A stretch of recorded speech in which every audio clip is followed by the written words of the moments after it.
On the surface, we've got a couple games that look like coin flips on paper, but I'm going to break them down and let you guys know where I think the better edge lies. My name is David Delano with picksandparlays.net, powered by Wager Talk. We're going to talk about this marquee matchup, playoff type atmosphere. Can the Braves make it 3 in a row against the Dodgers? Dodgers as a dog. Do we want to back those Dodgers? And also a total of 6.5. Where should we do with that one? Do we even want to play it? And also, we're going to talk about a game between the Diamondbacks and the Giants. Not as marquee as the other one, but the Arizona Diamondbacks have a lot to play for, and they're just a small favorite here. Over under total, it's going to be 8 in this game. So let's go ahead and dive into it. And we're going to actually go ahead and we're going to start with the big one. We're going to talk about this game between the Braves and the Dodgers. And last night, so far 1-1 in this series for me. First game of the series, I did take under the total in the game between the Braves and the Dodgers. And last night, my best bet on the premium side was actually on the Dodgers. And couple times left the bases loaded. They were down 5-3 after jumping up to a 3-1 lead early. Battled back to tie it at 5. And thinking the top of the 8th inning, not getting anything out of having the bases loaded. Was it the 8th and 9th? It's all running together. But then the Braves had the bases loaded in the bottom of the 8th inning and didn't get anything. So both teams are really just had that playoff type atmosphere. Had some missed opportunities, but finally the Braves were able to walk it off in the bottom of the 9th inning for the 6-5 victory. What happens today? You got two studs on the mound and Chris Sale for the Atlanta Braves going up against Yamamoto for the Dodgers. Yamamoto 12-7, 2.61 earned run average. Chris Sale 12-9, 2.20 earned run average. The margin's very slim there. Total of 6.5 with a little bit of juice on the over, which I understand because if both teams get to 3, then the under cannot cash. And in a game that's expected to be this tightly contested, there's really a chance that even if you get to a 2-2 game, you get extra innings and then anything can happen. So I will say this.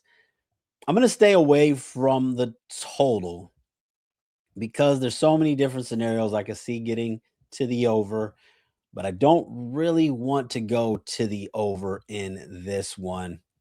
I guess I'd say this is a 3-2 game, maybe 4-2 game if it doesn't get to extra innings, but 6.5 when you have this type of offensive firepower on both sides, tough to get behind. I'm going to go ahead and play the side here.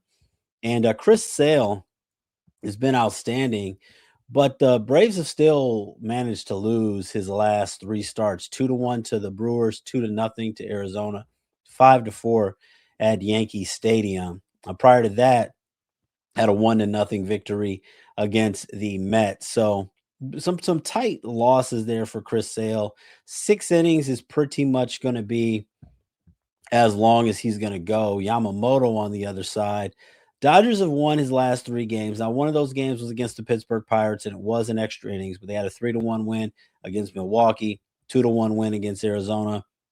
A lot of low scoring games in there, but overall, Dodgers have been winners in 5 of his last 6 games. After losing the first 2 games of the series, I don't like laying run lines with the Dodgers. I don't like taking the Dodgers at big prices. I took them yesterday at a moderate price, and as outstanding as Chris Sale is, Dodgers offense has still been more consistent.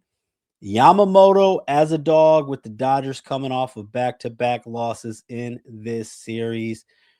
Go ahead and sign me up for it. I'm going to go ahead and back the Dodgers in this game. That's going to be the side that I'm getting behind in this one. We're going to take the Dodgers at the plus money to go ahead and take a game against the Braves here overall on this Thursday, August 27th. I'm going to go ahead and get into my next play here in Major League Baseball.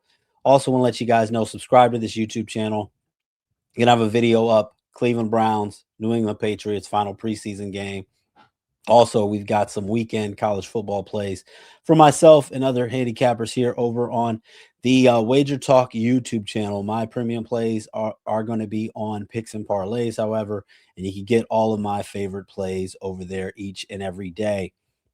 Let's dive into the second game here, which is going to be between the Arizona Diamondbacks going up against the San Francisco Giants. And 8.5, or eight, I should say, is a pretty manageable total in this one, especially when you look at the pitching matchup. Diamondbacks are going to be a light favorite in this one. Both of these two teams playing for very, very different reasons at this point in the season. You look at the wild card race, and the Arizona Diamondbacks right now only one game behind the San Diego Padres. Why the San Francisco Giants are more so battling for one of the worst records in Major League Baseball at the moment. They're only 2 games ahead of the Rockies for the worst record in the National League. So is it worth though? Is this a little bit of a trap line here? Why is the number so tight? Well, anytime Arizona plays San Francisco, you see some pretty tightly contested games. You got Jose Cabrera, who's going to be going for the Arizona Diamondbacks, and rookie here, 0-2 and 4 starts with a 5.60 earned run average. Numbers overall not really jumping out, and a lot of guys are going to just look at the starting pitching matchup there, and that's going to be why the Diamondbacks have also lost all 4 games that he started: 4-2 to Minnesota, 4-2 to Tampa Bay, 7-4 in extra innings to Milwaukee, and 10-4 to San Diego. On the other side, as we look at the San Francisco Giants, you got Landon Robb going 7-13 with a 4.43 earned run average for him. And as much as I mentioned Cabrera, there's some things to be concerned about. The Giants have lost the last 6 games that Robb has started, so it's a little shaky there, and he's just been pretty much a disaster all year long. Last time he faced Arizona was back on June 30th. He gave up 6 earned runs in 2 2/3 innings. The Diamondbacks won that game 8-2. Other games he pitched against Arizona, he pitched solid in those games, but the bullpen for San Francisco didn't hold up as the Giants lost 6-2 and 5-3. So the Giants are 0-3 when Robb has started against Arizona this season. Arizona's a better team, much more to play for. Better offense, too. And I think that offense, when you look at this starting pitching matchup overall, is going to factor pretty substantially. So I have to go with the Arizona Diamondbacks on the money line in this one. And be careful if you play both of these, because I think that if you like the Giants, you probably like the under in this one. If you like the Diamondbacks, you probably like the over in this one. But both of these bullpens have not been great. Arizona's bullpen has struggled, but San Francisco's bullpen has struggled every bit as much, although the Diamondbacks do have the offensive edge. So low total here with this game being in San Francisco, but all things considered, I think the Diamondbacks win. So I think the Giants get all 9 at bats. I like the over as well. So I like the over 8 in the game between the Diamondbacks and the Giants tonight. And I also like the Arizona Diamondbacks on the money line -112. And we're going to go ahead and take a shot, man. It's always risky in games like this, but we're going to take a shot at the Dodgers at plus money, +103 on the money line. My name is David Delano with picksandparlays.net, powered by Wager Talk. Those are my free picks for today. You guys can also follow me, as always, on X and Instagram at Get Sports Strong. Let me know in the comments what you guys think about these plays and what your favorite plays are for today. I'll see you guys on the next one. Always wager responsibly.